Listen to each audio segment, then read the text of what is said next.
historic moment, something like this with Coach Brooks? It's an honor. Really glad to be a part of it. We've worked hard from the coaches to the players, and it just showed today, and it showed throughout the season as well.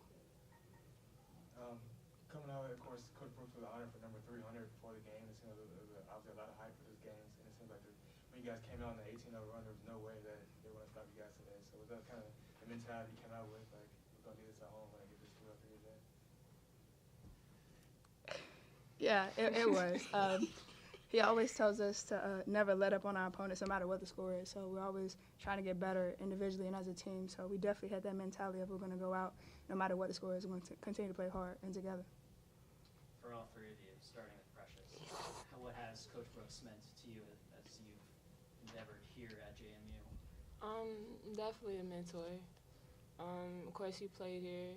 He played on both sides. I mean, well, he coached on the men's side and coached on the women's side.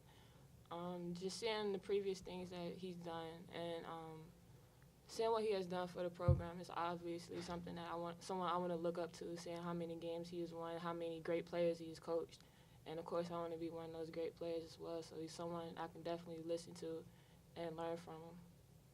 He's a mentor to me as well, and a teacher, because every day he's telling me I need to do this, this, and that, and he's pushing me.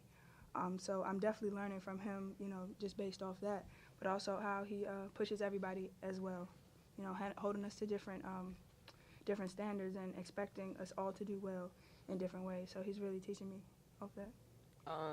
Everything that Precious and Didi said, but he's that father figure too.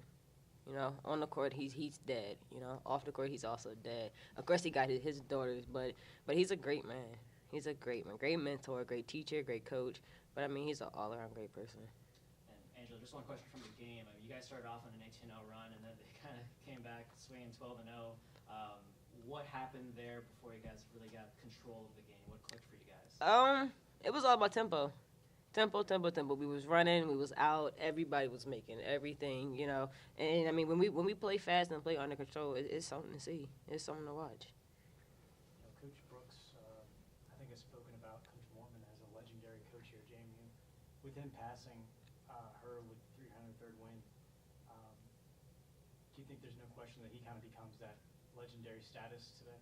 I don't think so. I feel like Coach Brooks is very humble.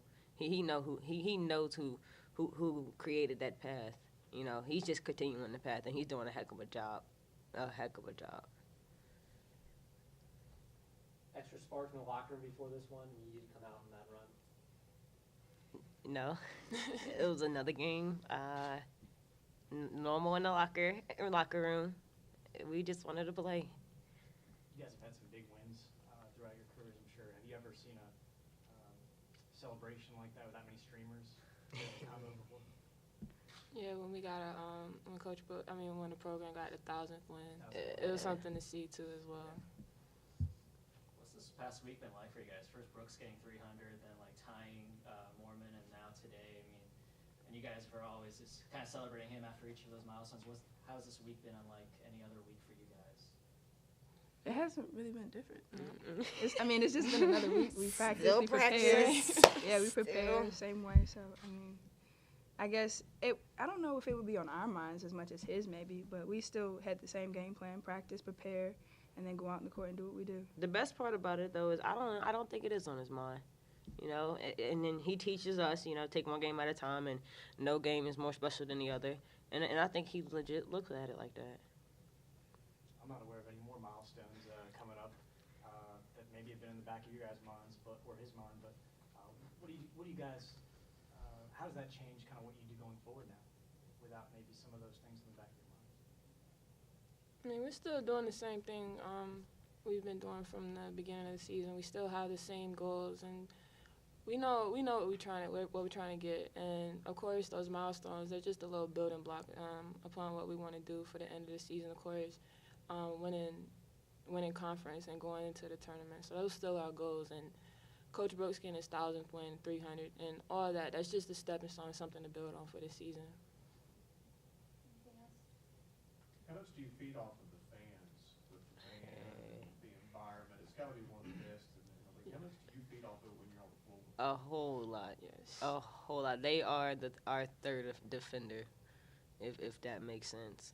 Besides, okay, it's our sixth defender. Especially the freshmen coming in here.